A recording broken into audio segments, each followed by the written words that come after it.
Allahumma ya rafi'an darajat, Allahumma ya rafi'an darajat. Allah. Guys, budak hayang masantren satu keuntungan. Masya Allah, cemerlang masa depan. Sahanu nyaho, kolotna cilaka di akhirat ku sebab anak nama santren.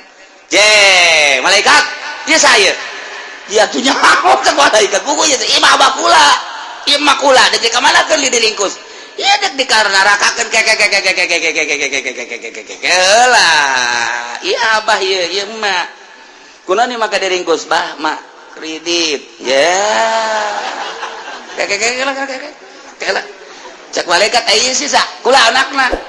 Pan ieu bisa teger kipan kula mah santri di pasantren ku abah. Nu anta kula bisa maca Quran ngahatikeun Quran ieu tenang sabab ya ngabiayaan mah jeung abah. Sedangkeun Kangjeng Nabi jelema nu masantrenkeun anak kama yuqatilu payuk talu sahih di abah kula ieu. Kredit mah kredit bae. Tetep teu bisa kas ka neraka teu bisa. Usul. Pangusulkeun ka Gusti Allah eta keterangan Kangjeng Nabi. Deuk kumaha tah? Oh, cek ka Gusti Allah coba periksa eta budak bener tah henteu masantren. Periksa ke malaikat bener aja coba eta dek pertanggungjawabkeun kula dek kapanggih heula jeung Kangjeng Nabi Muhammad eta ucapan eta dek kumaha eta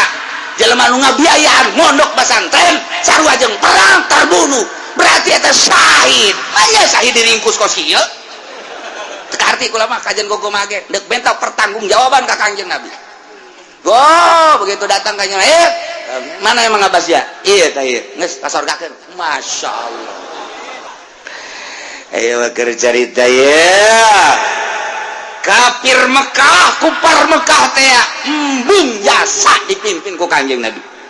Di samping embung lain geus sakadar embung, tetapi nyana teh nantangan, lain sakadar ku ucap,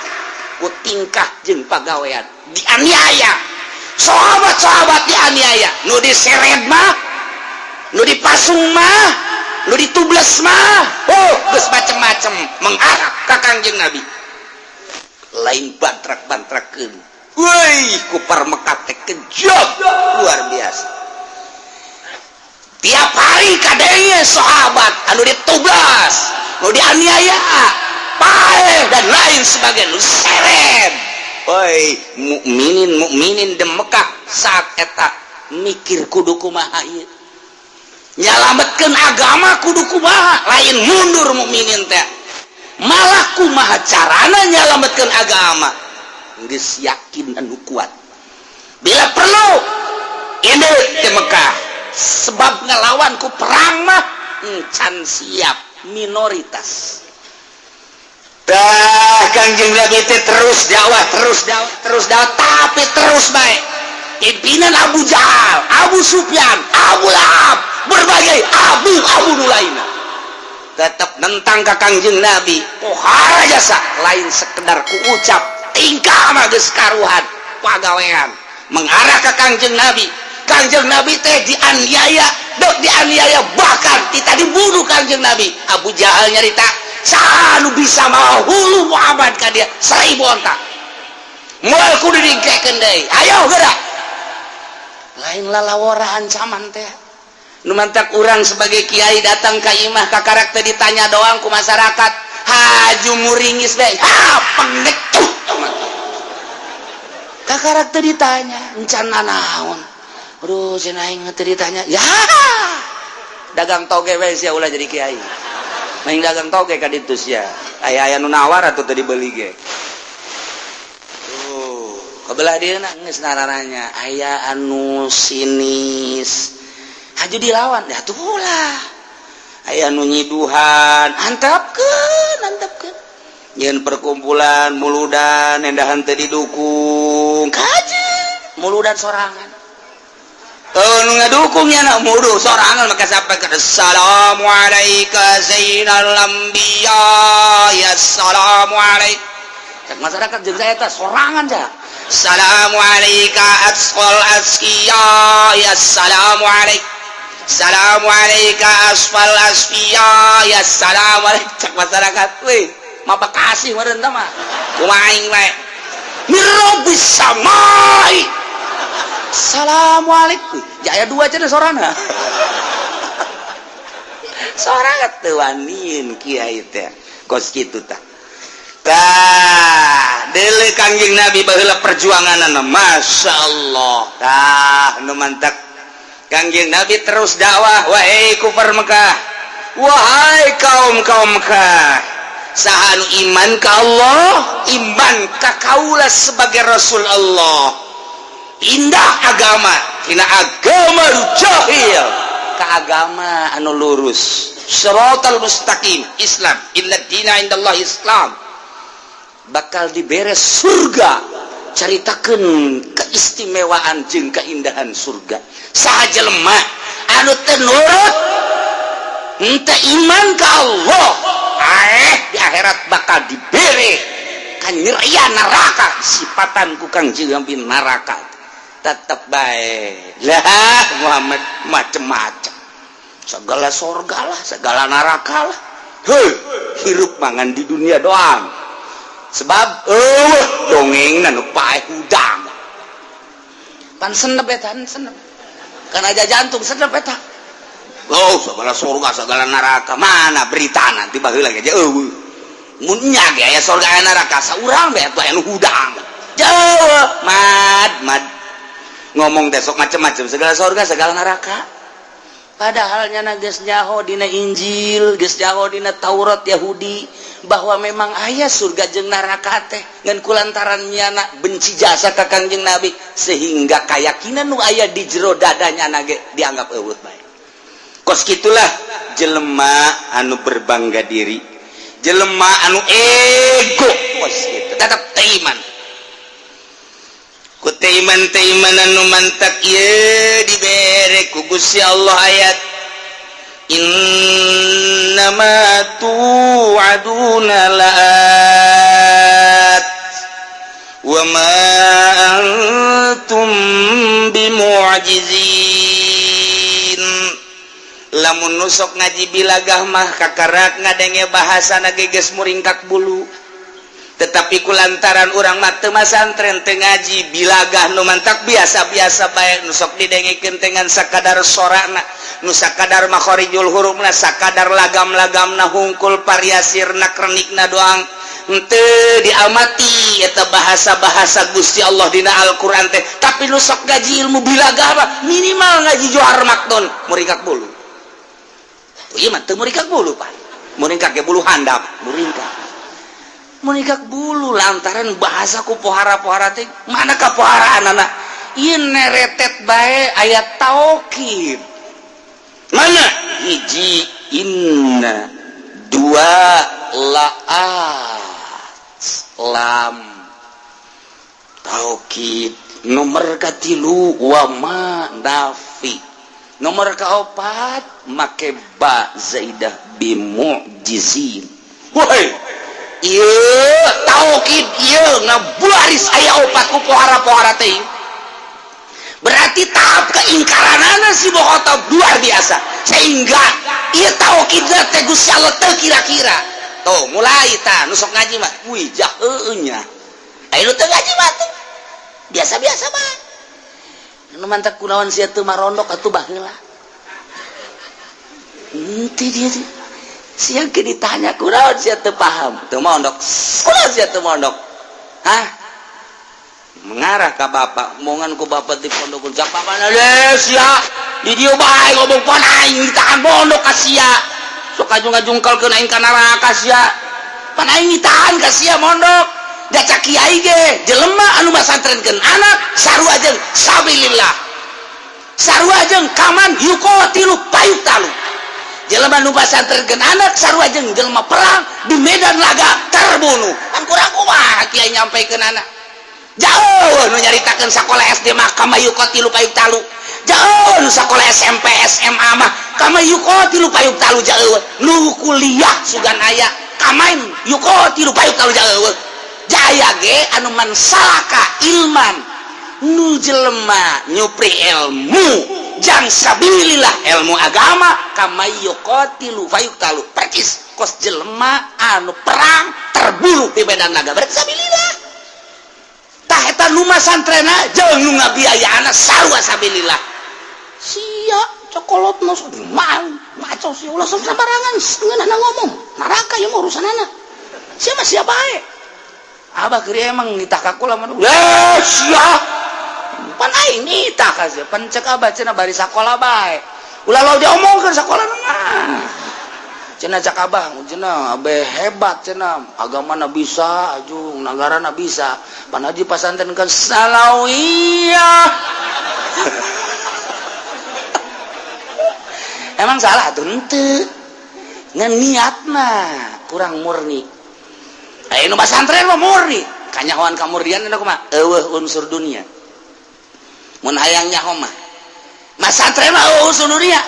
aya sakola mah ieu sakola naon SD hayang naon meunang ijazah kaditura deuk SMP kaditura deuk naon hayang ijazah kaditura SMA kuliah kaditura deuk naon deuk digawe di pabrik minimal kan jadi manajer lamun di pabrik kabelah dituna PNS urusanna pitayeun doang beres tapi coba masantren ceng sia masantren heuh naon sia nu diarah ijazah kiaina gitu gablegon wah bere ijazah di mana atuh aya sia deuk harapan naon Allah we wali mah budak ieu ya Allah doang harapan dunia Aisyah cengkel lamun geus balik masantren bakal kumaha ji kudu mikiran aing lain kitu ja aing mah bangun rumek neuleus ya ngabiayaan henteu naon henteu ngapusingan ka aing sia bae urusan itu santri mah pinter pan ngomong lain pan nu sakola mah atuh kadituna kan digawe atawa kabelah dituna aya acuan segala dagang sausah kan geus boga modal lokos kitu mah kecil ayeuna kula mah urusan dunia mah nu di dulu akhirat janu dagang paeh janu sakola paeh nu digawe paeh kula ge bakal paeh tak kula mah teu boga pikiran urusan di dunia pikiran teh urusan dan geus paeh tuh nu mondok mah kos kitu geus balik sia ka ditu kosong mikiran aing kitu kan santri mah berarti kan urusanana akhirat tinggal dilempengkeun doang aya sih seutik-seutik mah nu kurang lempeng aya ngan geus dimimitian putus jeung dunia waduh ai kitu mah cenah kiai mengarah kana putus sekolah hayu kos kitu mungkin negara ku lain putus sekolah tahap keikhlasan Aisyah bisa mah nya sakola jangan bangun negara ikhlas atuh bae ieu mah keur carita ikhlas lah geus diikhlaskeun dilempengkeun mantap nya mah kawin ge tilok hese santri mah tilok SS tilok pulah pilih pokoknya asal sugih beunghar geulis beres bae sakit salah tante saya ngomong aya keur carita ilmu santri ieu mah moal aya di ilmu sakola mah neretet bae taukid geus berarti mukhotob sangat inkar keinkaranana mukhotob munkir parah jasa sebab aya opat taukid pan urang ge ye ka batur teh ngomong dina Johar Maknun lah geus teh kudu dicaritakeun teh mah handap keneh mun urang nya ngaji ilmu bilagah ya aya jelema percayaeun bahwa Ki Zaid nangtung cukup bae ko Zaidun beres Zaidun qaimun beres tapi aya jelema ieu mutarodid teh antara percaya jeung henteu kana nangtung Ki Zaid bagus ditaukidan istihsan geus cek urang teh oh inna Zaidan qaimun sa'nya Ki Zaid eta nangtung bagus tah oh geus pake sa'nya na eta bagus mun masih kana ingkar oh maknya Ki Zaid geus bisa nangtung paling geri kabari di rumah sakit impus ih sabaraha poe sia di ditu asal nang saya 2 minggu mah kuai mah geus bisa lelempangan inna Zaidan la qaim teu kudu make la qaimun cukup inna Zaidan qaim sanya lagi langsung wajib tadi taukidana sebab mukhatabna munkir wah can percaya aing mah tambahan deui inna Zaidan la qaimun can percaya kene bae tambah deui iya Zaidan la qaim wah poharaja sepan teman kos cintaan geus sarua Sarwiti aku cinta padamu eta bahasa ikhbar Sarwitina ngomong, masa sih? Tendengan taukid, sesungguhnya aku cinta pada. Make sesungguhnya. Yang bener sih. Gitu. Aya kene, nyela teh semunang tangan berarti ingkar kan. Sarwiti, dengarkan baik-baik. Pencerongkan matamu. Waduh, make pencerongkan segala. Sesungguhnya aku ini benar-benar, make benar-benar cinta padamu. Di hatiku ada bibirmu. Bu pohar aja sama neta. Eta ngaranna mukhatab munkir. Tuh, ieu ge sarua lantaran kaum Quraisy teh ingkar, tahap keingkaranna pohar aja sa. Woi, taukidna pohar. Moal sambarangan Al-Qur'an mah lamun mukhatabna henteu munkir.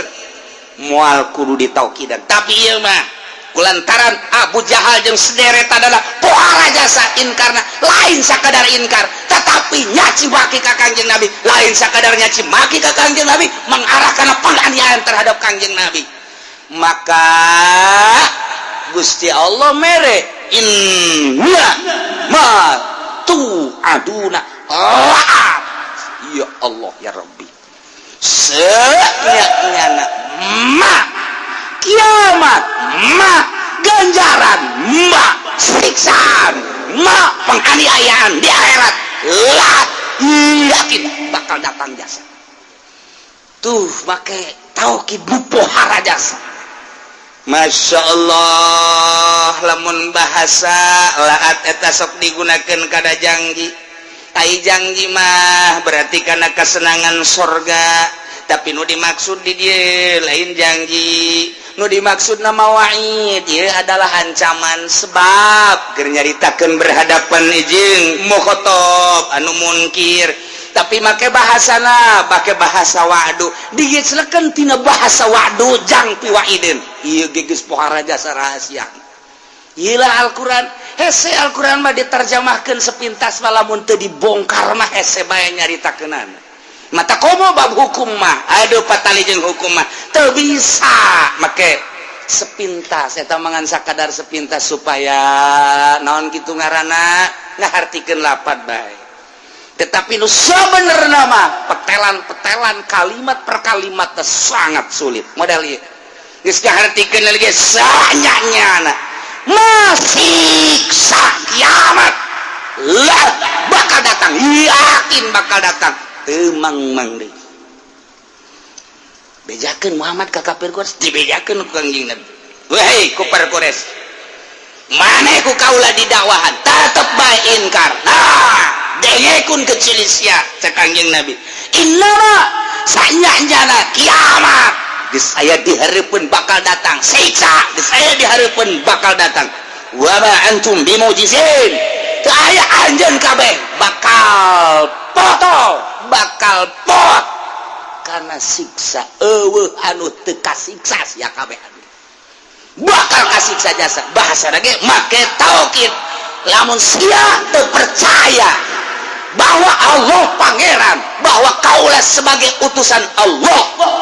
awas kiamat sakedeung deui bakal datang, siksa bakal limpah aranjeun kabeh setelah kiamat. Selamat anu pot tina siksaan Allah bakal kena siksaan kabeh. Siksaun siamah cak Allah teh kitu cak Kanjeng Nabi. Masya Allah. Naman takul ya qaumi amalu ala makanatikum inni amil kul bejakeun ku anjeun Muhammad lahum kepada kufar Mekah. Ya kaum, hei kaum kaulah para kafirin lamun geus tengah daya jeung tengah jeding ceuli aranjeun kabeh gas ayeuna mah malu sok magawe maneh sakadaek maneh kamu ala makanatikum sakawasa anjeun sok silakan eta geus bahasa teh sungkunan kos kitu teh aya geus tengah denge jeung tengah jeding mah sok sakadaek maneh pagawean teh pagawe ku anjeun teh sakawasa maneh ini ambil kaula ge dek migawe sakumaha misina kaula ente kaula maneh dina aya kakapiran jeung ngahina ka kaula ngamusuhan ka kaula ge tetep bae tegar teguh iman ka Gusti Allah bari sabar kami mah masing-masing.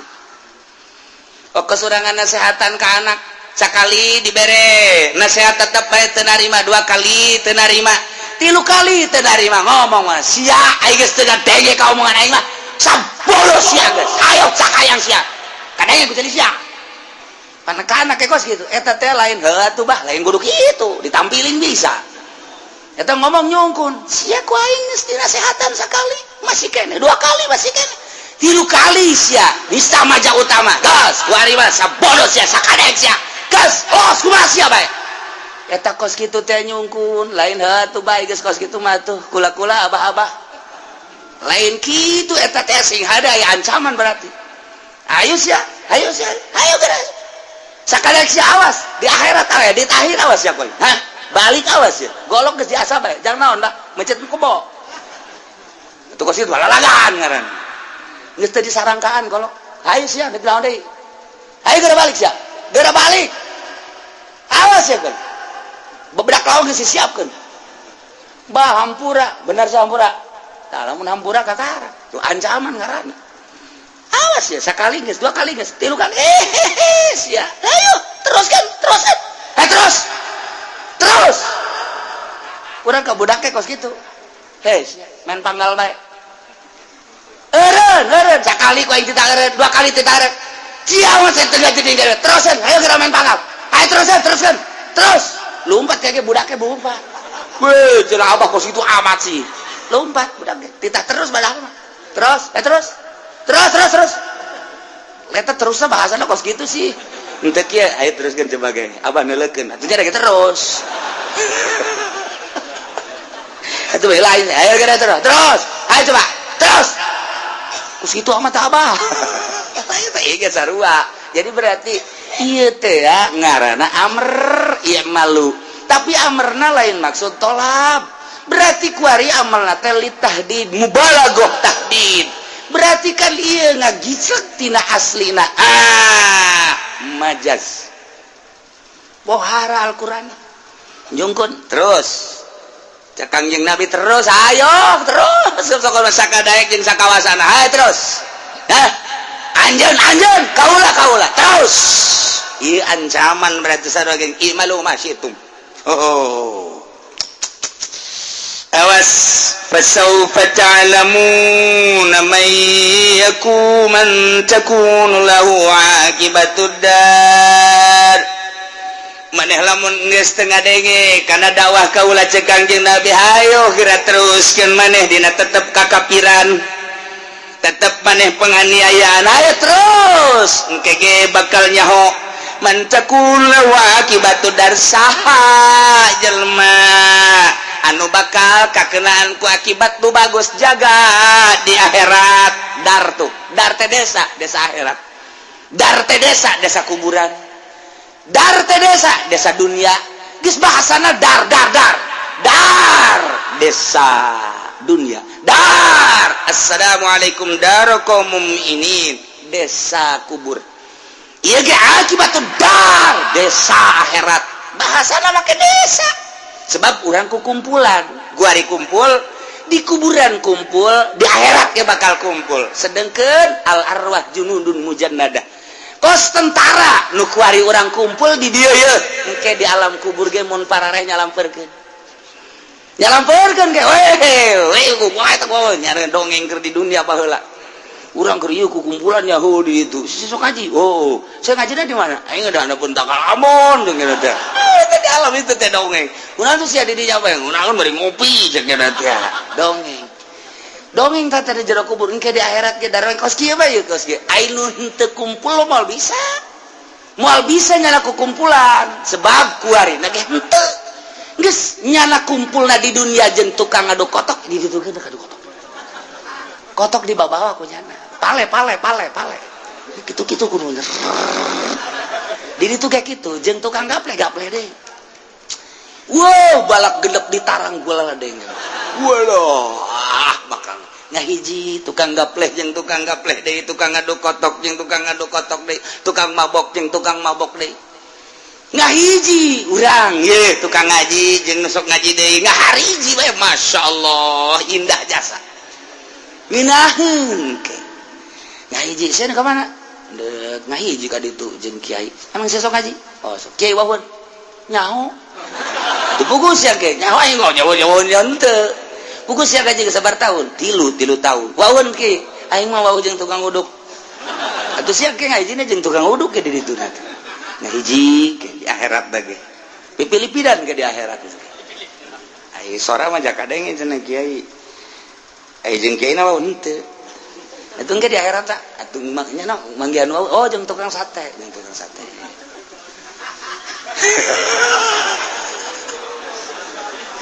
cek lu di luar teh sial aman memang siapa sial aduh sudah dipuatin ke masjid saya tetep muat alasan kopi itu mah beda itu salah ini mah alasan babari ngopi lain deh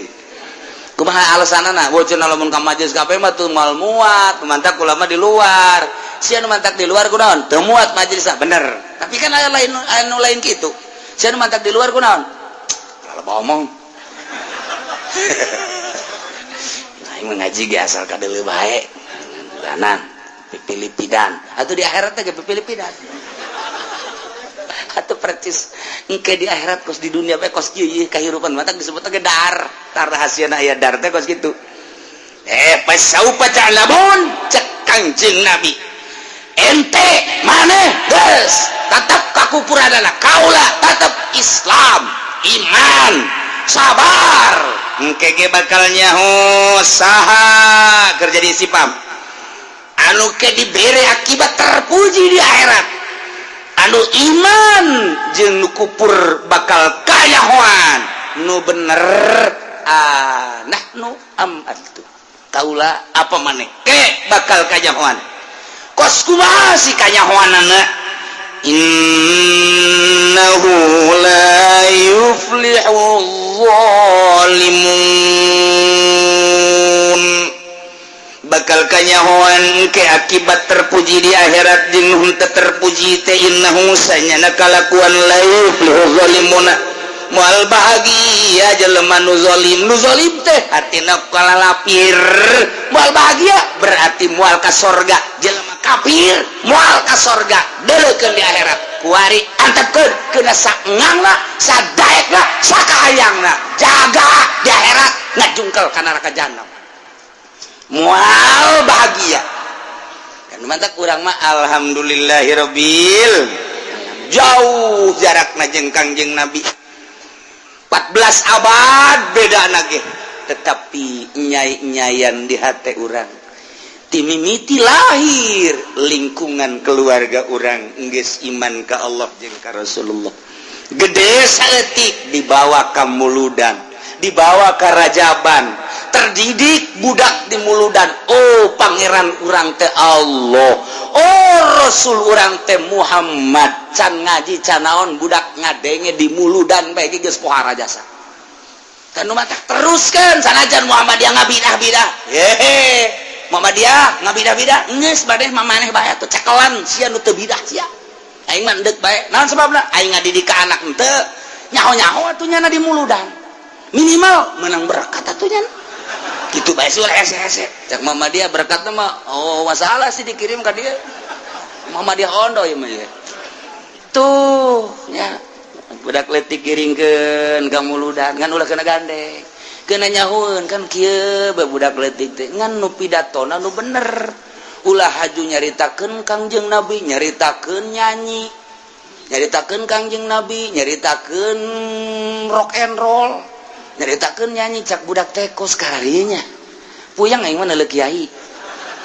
nyana nu nyarita nyana nu nyanyi nyana nu bloon tak kiai budak leutik ge ngebloon-bloon sia teh si mana muludan aya kiai aya sa kiai na kiai bloon kiai bloon ku budak di bloon-bloon barang kadaengeun mah deui ku kiai nu sok caramah mah taji pudoli beusi di bloon-bloon deui ku budak aduh masya Allah ulah sampai ke di blon-blon ya karim mual bahagia jelema anu kafir urang mah alhamdulillahirabbil gede setik terus nyana milu ngaji tuturutan sanajan tadi dianterkeun ku kolotna embungeun kolotna nganterkeun lantaran besi mere uang bensin uang minyak bu aing teu ngaji mah dicarekan ku ngaji sia padahal dianterkeun teu geus kajeun geus urang mah ikhlas bae geus sabodo teh terus gede setik nyaho kebelah dituna hayang sorangan mah kula mah deuk mondok bae nya ulah saya mondok mah kunaon kaharep lah heses ya nu geus santri ku sekarang itu kunaon gitu mah lah sarusah emang emas sugih ulah mah mongkos kitu pan abah geus sakola abah sia sakola sugih teu ih ulah ngakurkeun ka abah atuh ka santri ge ulah ngakurkeun ka nu susah atuh abah keur sakola naon abah mah keur kuliah ku ade sugih teu ulah ngomong kos kitu kuliah mah kuliah bae tapi susah abah sia mah jadi ku hari dagang naon teh abah dagang teu becus abah sia mah kuliah digawe ge atuh kos kitu malah mah hampir ditangkep abah sia mah tuh tapi ulah ngukur ka abah sia geus budak hayang masantren satu keuntungan Masya Allah cemerlang masa depan sanu nyaho kolotna cilaka di akhirat ku sebab anak nama santret malaikat dia saya dia tuh nyaho cek malaikat buku ieu imah bakula imah kula dek ka manakeun di diringkus ieu dek dikarenarakakeun lah ieu abah ieu emak kunaon ieu maka diringkus bah mak kredit cek malaikat ieu sisa kula anakna pan ieu bisa teger kieu pan kula mah santri di pasantren ku abah nu anta kula bisa maca Quran ngahatikeun Quran ieu tenang sabab ya ngabiayaan mah jeung abah sadengkeun cak Kangjeng Nabi jelema nu masantrenkeun anak kama yuqatilu payuk talu sahi di abah kula ieu kredit mah kredit bae tetep teu bisa kas ka neraka teu bisa usul pangusulkeun ka Gusti Allah eta keterangan Kangjeng Nabi deuk kumaha tah Gusti Allah coba periksa teman-teman budak bener tah henteu masantren periksa ku malaikat bener aja coba eta deuk pertanggungjawabkeun kula deuk kapanggih heula jeung Kangjeng Nabi Muhammad eta ucapan eta deuk kumaha eta jelema nu ngabiayaan mondok pasantren sarua jeung perang terbunuh berarti eta syahid aya syahid diringkus kos kieu teu arti kula mah kajian gogo mage deuk benta pertanggungjawaban ka Kangjeng Nabi begitu datang kanya mana emang abas ya iya tah ieu geus kasorgakeun Masya Allah sambarangan coba nu sakola mah ieu sia abah ieu emak ieu kudu diringkus atuh kredit sia anak sia keur mah santren teh henteu sia digawe di mana PNS aju pugu di kieu jeung atut kula ja tanda tangan sarwala geus ngahiji ka ditu ngagolotrok di neraka jahanam itu watak pasantren mah ulah sambarangan jang soranganna salamet indung bapa salamet bahkan nu ngararaji ge eta saha tah eta tatangga ijeh Haji Udin ieu ka mana atuh ieu diringkus kieu ieu tetangga ke Gusti ieu ulah kudu dikanarakakeun ulah atuh pan cenah loba jasa maksiat teh heula lantaran cak Kangjeng Nabi saha jelema anu deukeut ka kiai na ahli zikir kiai nu ikhlas 40 ibah ka kaler ka kidul ka wetan ka kulon eta teh kudu disapatan tetep kudu ka surga bae eta pertanggungan jawab bah Kangjeng Nabi ayo mantak deukeut kiai mah tilok sarala teh lemah ngandalkeun kiai bae Masya Allah innahu la yuflihu zalimun sanyanya kalakuan eta la yuflihu mal bahagia jelema nu zalim yane jelema kafir magas moal bisa disapaatan di akhiratna ai kitu mah jelema nu mukmin sanajan ke aya dosaan diperhitungkeun komo lamun menang syafaatil uzma ti Kangjeng Nabi mah atuh aman geus ya Allah ya Rabbi aman jasa ieu nu mantak urang ngaharepkeun ge syafatul uzma urang mah ieu balik ka akhirat teh ngandelkeun salat da salat urang mah ngaco ngandalkeun puasa atupan urang mah asar ponteng suri sakumaha dagang ieu deuk pake andelan di akhirat moal bisa moal ponteng suri masya Allah bahkan ti memeh puasa geus disiapkeun pada tah pohara jasa atupan ndek jadi andalan puasa kos itu moal bisa nah salat teu bisa pakai anda ikir carita andalan bae lanan puasa teu bisa urang mah zakat ge teu bisa jahayang kalem bae ta ieu iwati urang mah ngaharepkeun syafaatil uzma ti Kangjeng Nabi urang Kangjeng Nabi Muhammad sallallahu alaihi wasallam belah dieuna aya 70 jelema anu dibere SK ku Gusti Allah sorga tanpa dihisab saurang-saurangna engke bakal nulungan saurangna 70 deui nu 70 na tidak 70 saurangna 70 kabelah dieuna para ulama-ulama dibere SK ku Kangjeng Nabi ulah waka ka sorga heulanan teangan heula murid ta eta kas kitu dadang mantep kiai mah pandeuri sabarwa ka sorgana pandeuri muridna heula ti heula ngan datang ka pelataranana doang tetap nungguan pamimpinnya nage sarua bae sebab teu nyaho jalan pan aya nu kieu jelema di dunia na teh ibadah mah ibadah salatna rajin puasana rajin zakatna rajin ngan malaweung teu konsentrasi nu mantak teu konsentrasi kurang wauh jeung Gusti Allah salat teh kurang konsentrasi jatuh wauh asa teu dileukeun ku Allah urang lamun asa dideulekeun ku Allah konsentrasi pasti sieun ka Gusti Allah lantaran teu kenal jeung Allah kurang konsentrasi tah ke di akhirat kapanggih jeung kiai ditulunganlah ku kiai asup ka pelataran sorga dariuk ribuan murid di dinya teh nyana nanya aya ira dibuka nungguan kiai nungguan kiai cek teh heulanan darariuk baheula di dieu aya nunggu 100 tahun nungguan kiai can beres kiai can neangan murid-muridna heula neangan murid-muridna heula anu 100 tahun barang geus 100 tahun datanglah kiai ka dieu dibuka pan pintu surga brus ka salurga kabeh eta mah jelema nu kurang konsentrasi teh pan nyana menundutan batu asup ka surga jana nundutan blon budak nungguan 100 tahun barang geus dibuka pabe arasup nyana pas nundutan jak kurang konsentrasi teh di dunia nage kurang konsen geus atuh nyana waktu batur arasup nyana pas nundutan hudang-hudang lawang sorga ditutup deui kaget breng nyana hudang aya naon eta ye cak malaikat geus arasup kabeh ieu ka mana babaturan geus arasup kabeh eta tadi nu jeger naon nutup deui teu bisa dibuka ai kula kumaha cak malaikat emang tadi teu milu kula nundutan tan batak nu sok kajina nundutan ka bawah ka ditu wah terkenal jasa cak nu ditu Kang Jai mah teu nundutan ngan hees doang atuh komo hees nundutan bae teh asup komo hees kiai da di jero neangan kurang hiji ka mana ieu kurang hiji ieu pan geus dibuka sakitu tadi geus digiring-giring ku malaikat ieu kurang hiji nya ku kulintingan di luar aing ka mana jalan cenah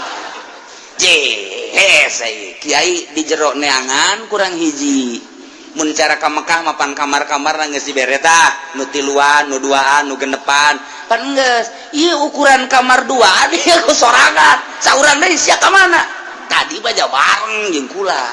aya ku ari kumana haho tetep teangan ku kiai di jero di luarnya aku kulintingan aya aing ka mana jalan cak ende teh malaikat ditanya malaikat tu buka deh bisa buka-buka ada cek dia kudu aya perintah mantap pula jadi penjaga teh ya besi aya anu keluar asup sambarangan tetep mun teu diperintah teu bisa atuh kula lagi geus boga ieu SK asup surga da mah tinggal asup ka lawang teu bisa ieu nu mantak di dieu meureunana teu asup ge eta geus lain deui masalahna emang tadi Quran nundutan Waduh Kiai geus seleh neangan di surga ieu surga itu bebeja kakara ka malaikat Ridwan malaikat ya kurang hiji peserta cak malaikat Ridwan dah je atuh emang aya ieu di luar keur ku kelintingan bae nyana ngan geus beda ka kula ge menta asup ngan kulantaran nyana kula cenah perintah atuh teu bisa je coba buka begitu buka aya keur nundutan deui bae ya Allah mataku guru lagi gitu heuy hudang sia hudang kakarek kira beunta aduh alhamdulillah jadi jelema nundutan mah ka surga ge ka bawah Masya Allah guys mulai ti minggu hareup ulah nundutan bila perlu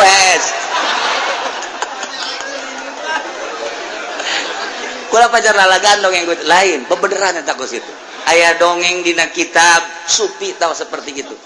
ngentek nundutan mah kurang konsentrasi etalah boro-boro di dunia ndek kauntungan perekonomian nundutan mah cilaka kajen kumaha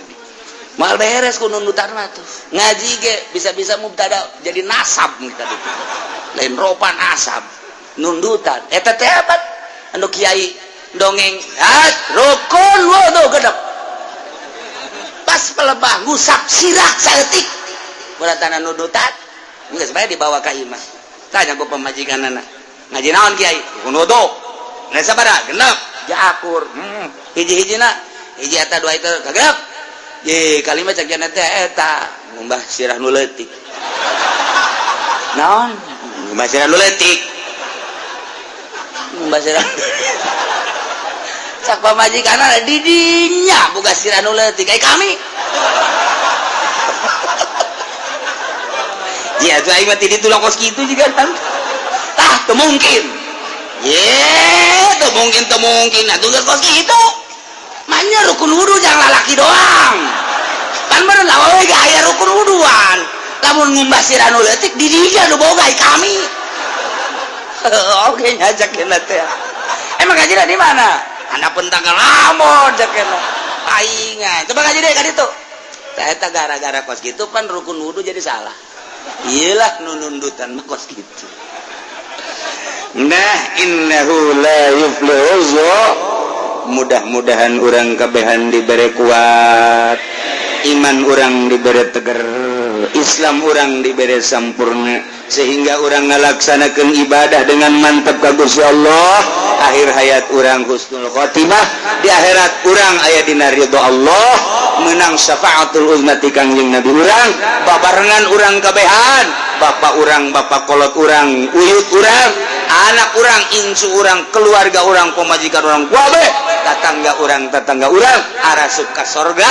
melalui syafaat Kangjeng Nabi Muhammad sallallahu alaihi wasallam. Di negara urang mah lain negara syariat, negara demokrasi Pancasila berlambang burung Garuda. Tetapi lamun urang ningali kana butir-butirna menang nyokot tina Al-Qur'anul Karim. Lamun diperhatikeun ku urang butir-butir anu aya di dinya teh aja henteu kaluar hanya aya nu leuwih umum leuwih khusus lantaran melihat keberadaan agama nu aya di negara tetapi urang ulah nyaritakeun kos kitu kuari mah urang sebagai bangsa Indonesia anu mayoritas Islam tinggal eta bae kurang diopenan ayu geura kumaha geus kuari mah lamun hese-hese amat mah ieu undang-undang nu aya nu kamari menang itu musyawarah di Senayan tinggal dilaksanakan sebagaimana mestinya rapi sebenarnya gelain undang-undang nu jore di negara urang teh sebenarnya mah nu ngalaksanakeun undang-undangna ieu mantak dek ngarapihan negara Indonesia caknya na keneh. Keria Gus Dur ngomong tidak akan selesai 20 tahun. Kita mau merapikan negara Indonesia tidak akan selesai 20 tahun. bau eta lamun balalener kabeh. Itu kunaon itu DPR keur musyawarah HP-na aya nu endut-endutan. Atuh panteu bareres da kos karar itu. Geus teu ngalingseuh. Nemendak karunya ka kiai. Kiai asal milu bae di partai ka bawa ka ditu. Lain ngabeberes bangsa jeung nagara. Kiai mana bae kajunting jenggotna datang ka taneuh ngangsar. Tetep eleh bae teh kiai teh. Sebab naon eueuh niatan deuk memperbaiki negara di urang teh. Lamun aya niatan mah insyaallah, takut sebab eueuh niatan lah ya ga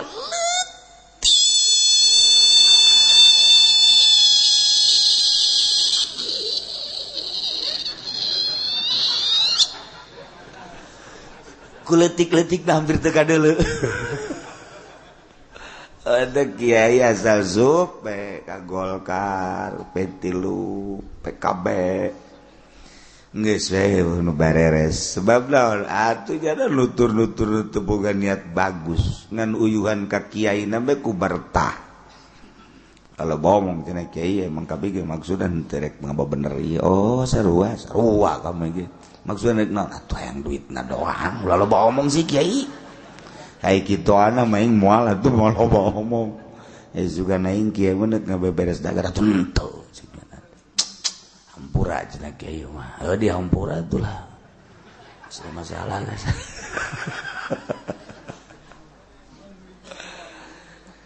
Meujeuna di urang ge lamun dek aya bugot-bugotan.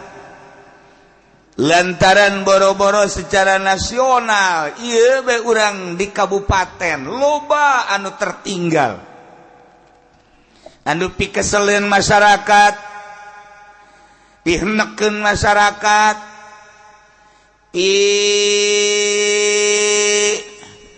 seneb bahasa naon seneb masyarakat lantaran ieu si aya bupati hanta eueuh okos nu eueuh pan seneb dah mulai nu hayang neuleuh pembangunan mah hayang bareres nyana ge wajar-wajar bae mun deuk nyieun pemberontakan kulantaran masyarakat di urang mah tuh boga adab lantaran urang mah tuh ke timur-timuran ka dieu ye maksudna adab urang mah adab bagus rapi nu mantak atuh geus lah kajen nyana-nyana nu salah ke kumaha di akhirat kan ngeunah teh kitu betah kadanya ngeunah lah bener nyana jang nyana atuh salah nyana jang nyana kajen lah ya urang masa kikieuna bae geus urang mah urang nu dagang nu tani nyana mah nyana tuh ke gaya hitung-hitunganna ieu tuh pan haju babagi eta kan gitu. Sadar di orang aju BPR gantu kos gitu kayak DPR aduh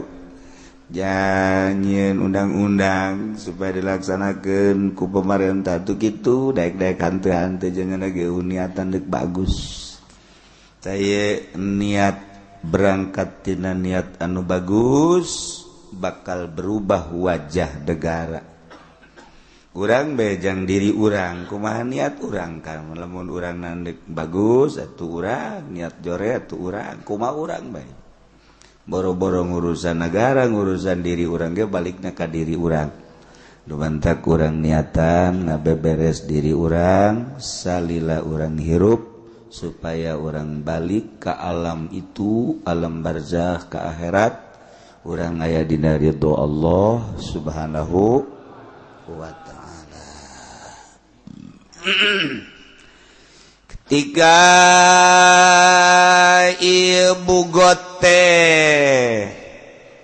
tidak tunduk ke pemerintah walaupun pemerintah geus ngalaksanakeun keinginan bugot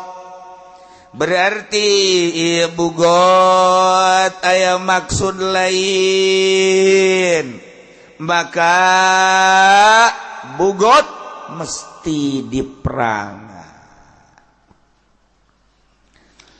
Ketika bugot diperangan terus ulah dibunuh sapira segerintil manusia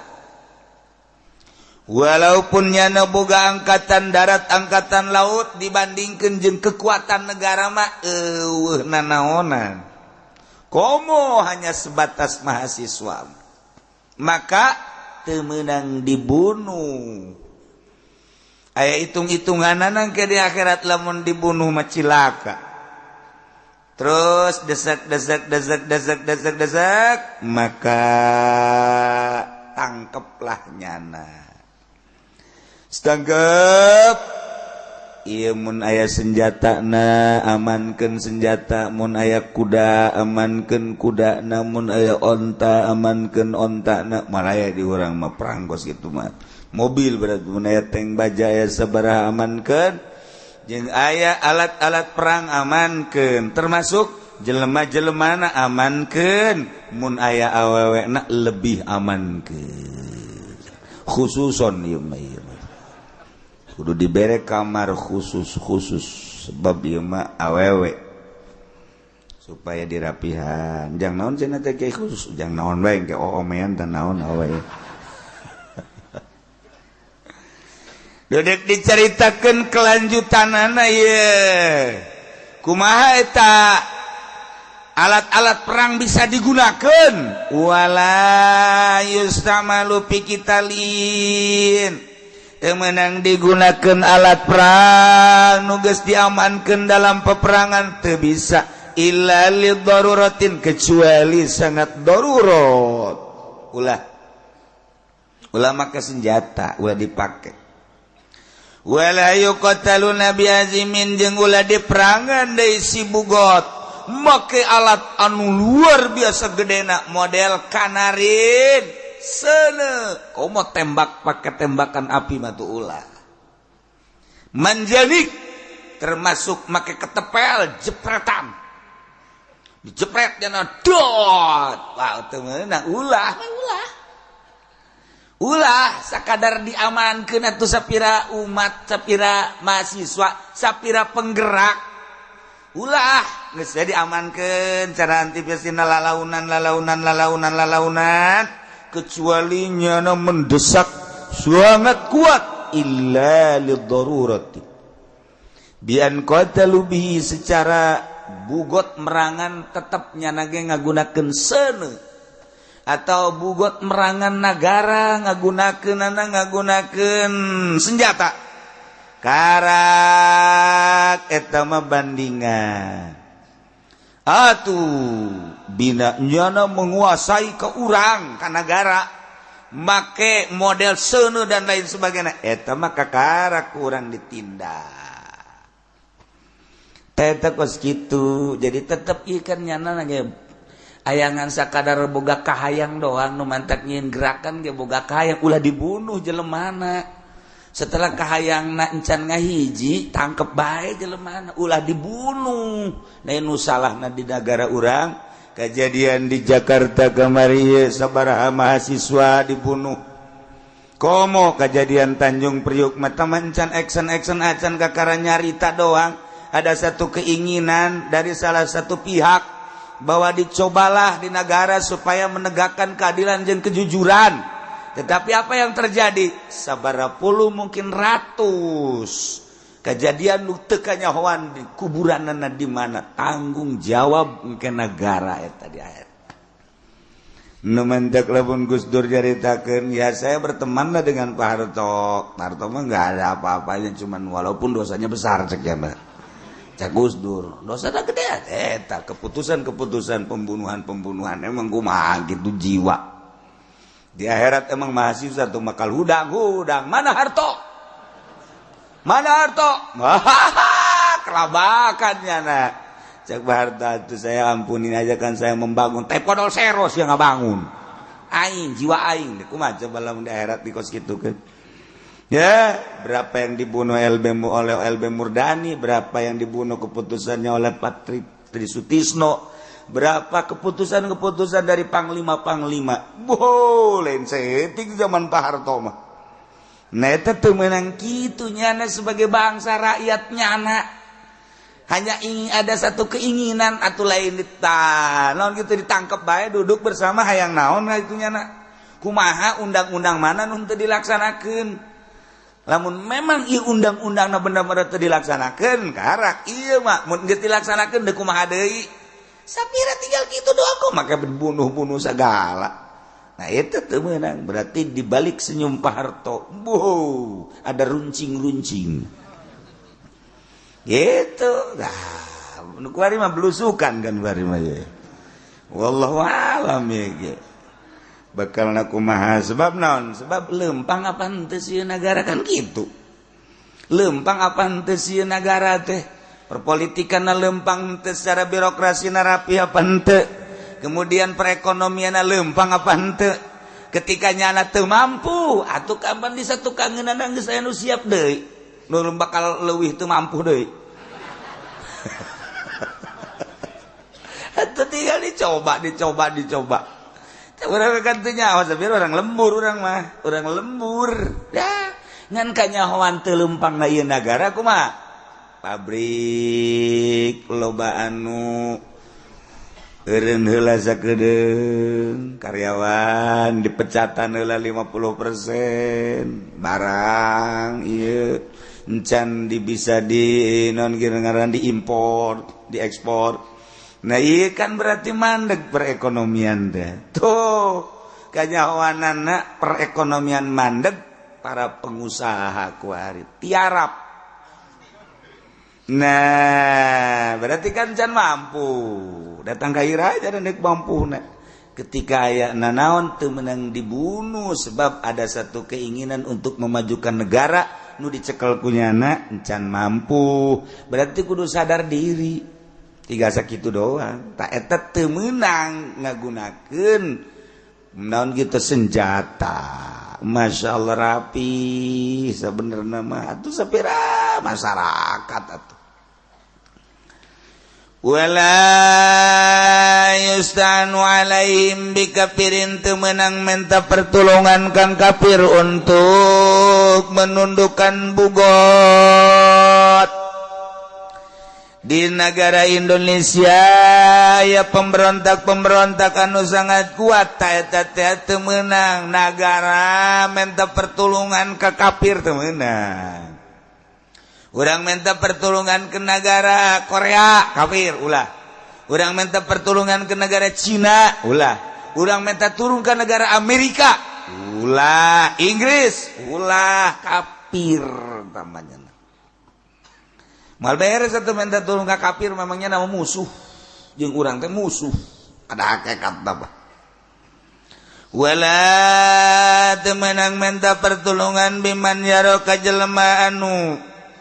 mebogaan wawasan jeung pikiran qatlahu mudbirin untuk membunuh bugot. Ulah pan lain jang dibunuh ieu mah.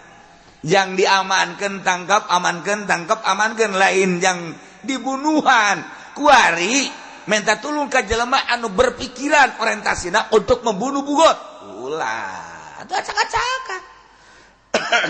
Ya Allah, rapih jasa ieu negara teh kurang lamun dilaksanakeun. Komo di urang mah negara demokrasi atuh. Ulah jasa, tetapi apa yang terjadi? Waduh.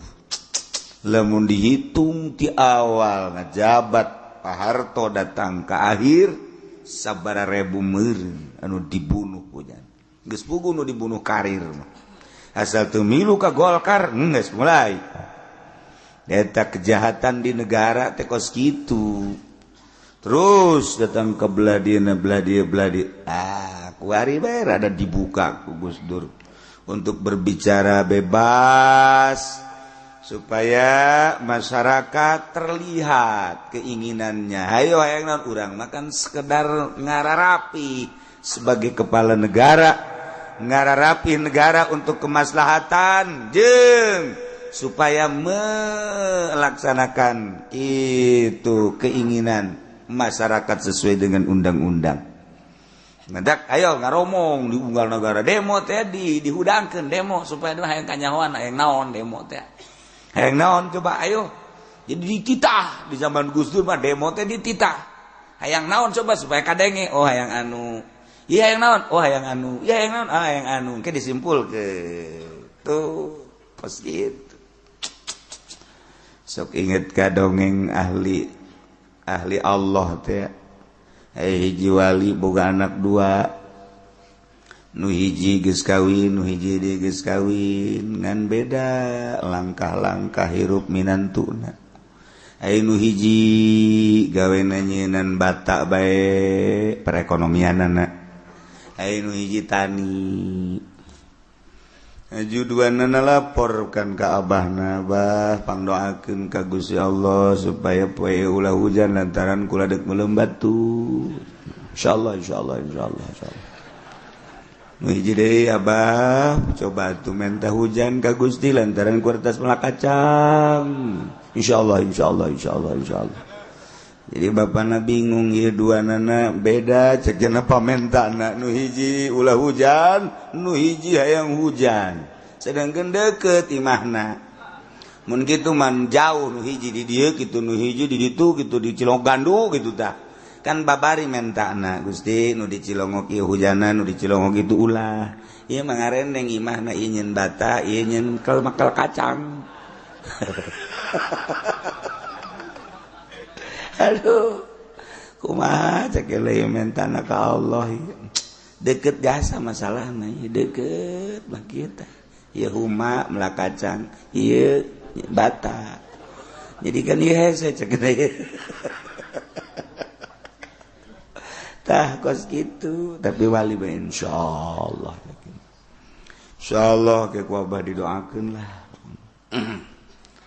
Terus we datang ka isuk datang deui bah si hade kula keur meuleum batu keur mumejeun ngagebrah-gebrah sakeuna ulah waka hujan. Ayeuna saurang deui bah wayahna hujan gegeurakeun bah sakeuna ieu aduh sapoe lamun 3 poe teu hujan atuh ambruk sakeuna. Insyaallah. Tenang we wali atuh karana ge. Insyaallah tuh tenang bae sih sakira teh kumaha. Henteu bah lamun 3 poe teu hujan atuh ieu mah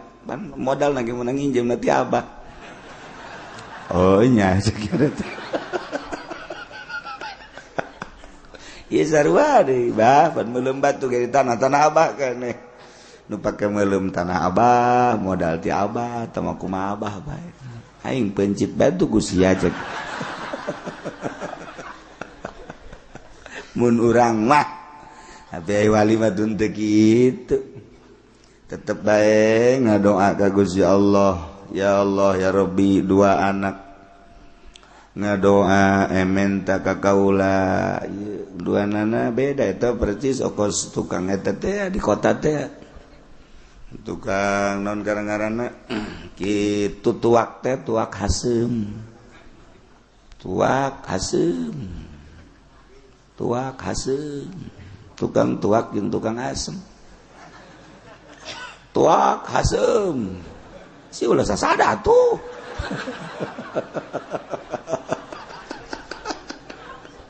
Unggal tuak jadi haseum. Si atuh mah teu beres eta kos kitu mah. Ieu ge sarua teh kitu ngadoa ka Gusti Allah, ya Allah ya Rabbi. Lamun ka abdi mah ieu 2 anak menta di hiji tempat nu hiji hayang hujan nu hiji embung sahebat-hebatna manusia tetep bae moal kaharti. Tapi papan Gusti mah maha uningan nyangakeun sadaya-daya ka Gusti. Abdi makhluk Gusti anu dipake ka dedeh ku Gusti lantaran abdi nanya ka Gusti, kemudian abdi dedeh ka anak kula dideuleu anakna. Ai anakna mah sapira anak anu masih kene bercokol dina perekonomian nu ieu nyeun bata hayang ulah hujan nu ieu meula kacang hayang hujan. Ulah dideuleu anakna ibadatun teu ibadahna tapi nu dideuleu abdi na Gusti pan abdi teh ieu teh terus-terusan berang penting ibadah ka Gusti. Tapi abdi teu bisa mecakeun permasalahan abdi hayang musyawarah jeung Gusti. Oh, wali mah hayang musyawarahna jeung Gusti. Urang mah musyawarah paling jeung lurah, Pak. Camat jeung DPR. Wali mah jeung Gusti. Iraha abdi dipanggil ku Gusti tepat waktuna mangga abdi bade musyawarah. Amo budak haramat. nyangakeun sadaya-daya ka Gusti kudu dikumahakeun eta anak nu hiji hayang hujan mun kitu mah jauh bae Gustinya cak nyana keneh beda lembur bae ngeunaheun cak keneh ieu mah teu tama diserahkeun ka Gusti abdi ge cenah cak teu bisa mecahkeun tama nu kos kitu mah mangga bae tuh poek di luhur hujan di hujan anu boga pelak kacang geus senyum-senyum bae jadi caknya hujan ieu nu ieu merengked nu nyeun bata wah caknya teh abah pilih kasih ngadoana teu beres kanu itu bae kunaon caknya ieu kos kieu guguraan bae mah bah atuh aing ngadoa deuleu bah ulah kanu itu bae iya itu seuri abdi kumaha sakabana teh aing ge sebenarnya mah ngadoa teh lain hayang hujan ieu kumaha maslahatna tetep ah ulah kena jadi hujan ulah kena tiup wa abana tukang bata alhamdulillah Masya Allah abah teh hebat keneh bisa niup hujan keneh abdi bunga luar biasa geus katempok abdi kauntungan ieu bata kakara ge keur ngomong kitu jol anak nu ieu bah eta hujan geus dek turun kunaon ditiup teu bisa bah tetep bae ieu lamun ieu da poe ieu teh hujan atuh mak moal jadi eta kacang wayana bah tambahi deh tah hujan tambahi deui tah hujan coba ka dieu set poek deui bingung deui nu bata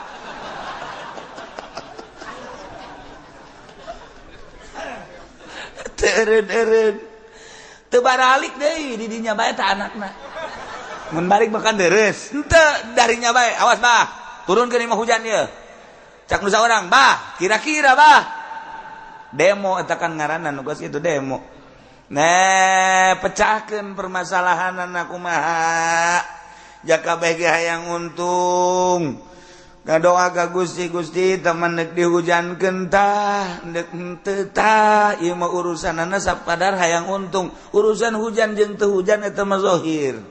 tapi nu jelas mah supaya untung maka cek Gusti Allah mere ilham ka eta wali bejakeun ka anak-anak maneh geus kuari mah pasrahkeun kanu bogaana kitu ka Allah urusan hujan sapira hujan urusan panas sapira panas eta mangan sakadar zahir doang mantengkeun geura ka Allah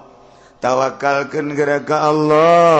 ulah tatagenan kana hujan jeung panas lantaran loba nu dihujanan tapi kapan cek Gusti Allah ku aing eta hujan teh dibere berkah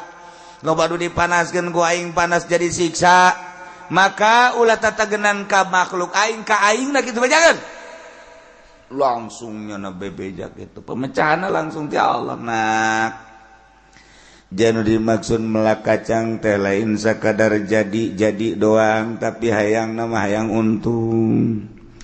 nak sanajan nyeun bata ge lain sakadar ngegebur-gebur haju jadi bata tapi nu jelas apakan hayang untung bener bah kuari mah geura teh pasrahkeun ka Gusti Allah deuk dihujanan deuk dipanaskeun ge nu penting mah ieu bata laku atuh kitu keneh kacang jadi tur laku hartina barokah kauntungan geus kuari mah ka Gusti Allah keun atuh langsung dikaallahkeun manteng geus ka nak kuari kahayang maneh kumaha Allah bae cek yen deuk hujan deuk panas atuh ieu mah janu Allah ieu bagus nak sia tukang bata kumaha ieu kahayang siapa hujan apa panas tah mah aya nu bogana panas aya nu bogana hujan aya nu bogana deuk kula ge aya nu bogana pantengkeun bae ku kula lah ka Gusti Allah deuk hujan deuk panas ge nu penting mah kula mah boga untung sakitu bae mentana kulama ieu urusanna berkah kitu bagus eta kos kitu geus pasrahkeun ka Gusti Allah geus baralik ka abah bro hujan parem nu dibataseun parem nu ieu jadi tong waduh datang anu batat teh kumaha atuh parem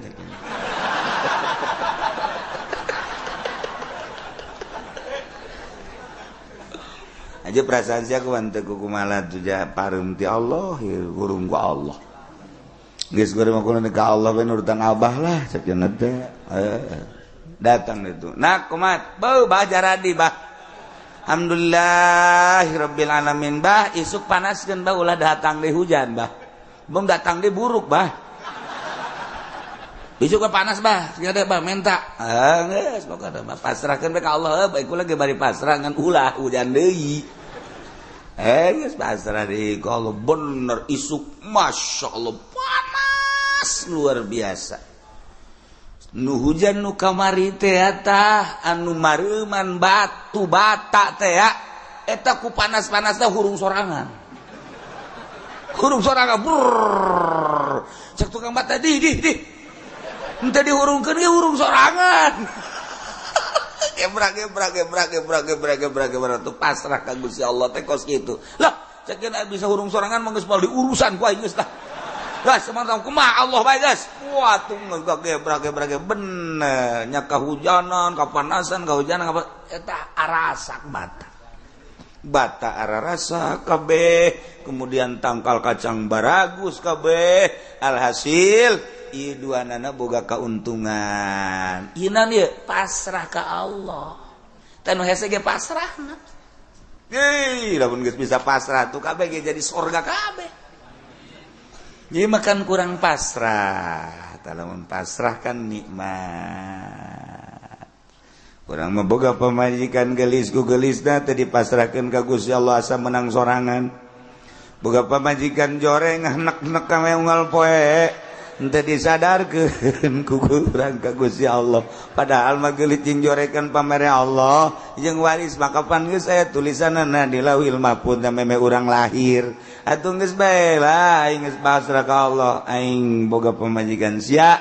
cak batur sia teu geulis tapi aing ngajodoh ka sia kajen geus aing mah deuk dinikmati bae jeung disyukuri cek pemajikan lagi ngeunaheun pan gitu kene pemajikan geulis lah geulis nang Allah aing nang Allah geus kumaha Allah bae geus kabeh sadar ngaranna anu kukula dicaritakeun teh dongeng Imam Syafi'i boga murid wah eta mah muridna pinterna ge luar biasa nya kasepna pinter atuh mejeuna Imam Syafi'i boga murid kasep pinter mah jeung di beumereun di Mesir mah atuh lamun neangan nu jore eueuh ieu meureun di urang mun neangan nu kasep nu eueuh kasep pinter barang dikawinkeun ku maknanya hideungnya pendek beke tapi nya nama daek wae biasa bae nikah biasa begitu dibawa babaturan ka dinya nanya babaturan sia teu salah deuleu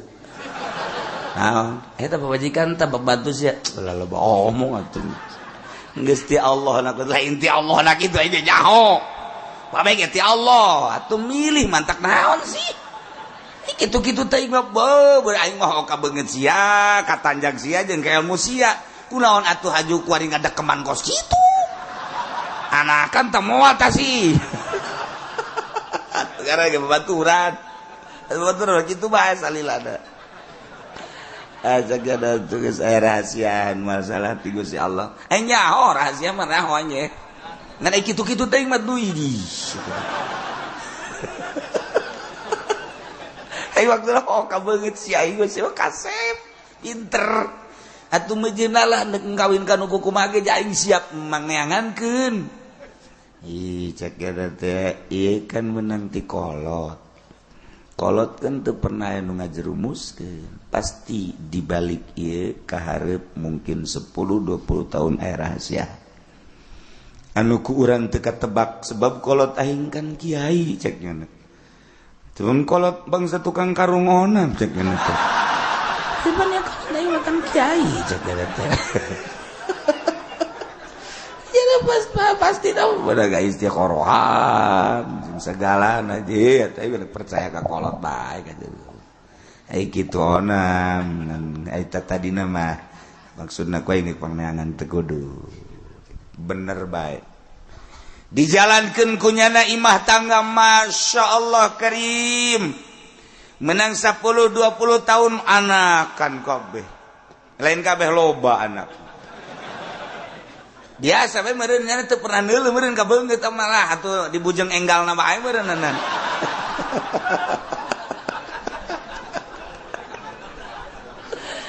ada kan biasa kumaha rahasiana setelah 20-30 tahun Masya Allah ese ditebak hiji nyana boga anak jadi kiai kabeh nomor kedua nyana ngarang puluhan jilid karangan-karangan kitabna puluhan jilid iyalah cek nyana horeng boga pamajikan teu bogoh teh aing bisa ngarang cacak-cacak aing boga pamajikan bogoh jasa meureun moal bisa ngarang aing ngadekeman pamajikan bae kulantaran aing teu bogoh ka pamajikan lah pamajikan kos kitu ya mending ngarang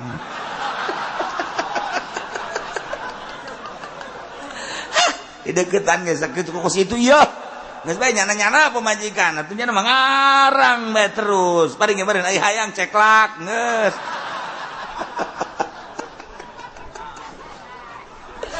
tah eta rahasiana begitu 20-25 tahun karanganana disebarkeun babaturanana nu tadi teh eta datang deui ieu karangan ente ieu karangan ente masyaallah luar biasa amat ente bisa ngarang kieu itu anak saya tuh nu jara di kiai anak kula masyaallah kei rahasiana naon ieu nu matak bisa anak jadi kiai kabeh aju bisa ngarang sakieu hebatna naon rahasiana coba mun puasa mun tahajud lain kunaon teu bogoh aing ka pamajikan eta nu batak dibalik eta aya rahasiaan coba urang nu bogoh jasa ka pamajikan mah pan ngome susu mah lulu teu boro-boro ngarang maca sholawat ge teu kaburu ya geus kuari mah mun kawin ulah pati bogoh teuing lah tungtung nama urang bogoh henteu ka pamajikan ngarang henteu pan tak ieu keur carita rahasia dibalik tersep zohir orang di batin mah geus tertera bakal jadi wali Allah bakal jadi ulama anu karanganana dibaraca ku mancanagara Masya Allah kari kitulah Allah neuk ngaluhurkeun jelema neuk ngaluhurkeun seseorang kudu aya dibere kakurangan pada dirina nu nyana henteu ngarasa kurang bahkan bersyukur ka Gusti Allah teu bogoh ge ngana bersyukur wae geus ka Gusti urang apan amun boga pamajikan teu bogoh ngomong deui ka babaturan aing mah teu pamajikan pamere abah ieu aing kenangan deui tetep emang udah teu sapira hibah tah mah urang mah cengkelik we ulah aya rahasia matak lamun urang teu pati nurut ka kolot osok aya bae mamala kumaha meureun eta mah ti dituna sebab kolot teu ngimplang kula boga babaturan dikawinkeun ku kolotna nyana teu bogoh tapi boga santri di Garut ya carita di Garut sateragan jeung kula bapana maot kulantaran bapana maot geus eueuh bapana pamajikanna ditolak jatuh mah pamere abah teu bogoh masalahna teu bogoh anakan tetep teu bogoh geus bae teu atuh dipirak ieu ngaranna ge nyana kawin deui jeung nu nyana bogoh kawin deui jeung nu nyana bogoh pindah berarti nyana imah tanggana Masya Allah akhirna teu magahan ngaji teu boga santri kuari hirup keneh bahkan cicingna di Bandung sebab nu nuturkeun aya rahasia Allah di lain sambarangan tinggal dinikmati bae teu bogoh jatuh bogoh ge anakan bae bagon nya gitu sakedeung deui mangganing waktu ka hareup khook jasa ta eta tah kolot lain sambarangan ngadu-ngadukeun teh ieu keur carita aya rahasiahan mentak urang pasrahkeun ka Gusti Allah Subhanahu wa ta'ala. Nah naon ge coba lamun asal teu nurut bae ka kolot mah kana lagan komo kolotna bangsa ustad sa kiai pan pikiran lempeng cenah mah kayang abah mah sia kawin ka dinya bae emang kunaon kitu bah henteu abah mah piling ka dinya bae maksudna sugan abah boga pandangan naon nyana kan ka Golkar jadi sia lumayan kan ai kitu nambah ente cek abah teh lain lain itu kan magahan ngaji aja sia atuh kabawa pan kedek dipetakeun di mana ge sia bisa manfaat el bah gitu pati bogo ih abah ge ka masih kieu pati bogo aju anakan sia pan eta adalah nurut insyaallah loba pokoknya rahasia-rahasia gitu lobana lain lalagan aju nu menculak hayang sorangan eta kan kurang doa ti kolot lobana kurang manfaat urang papasrahan ka Gusti Allah walau ista'anu alaina bi ali arabin wallahu a'lam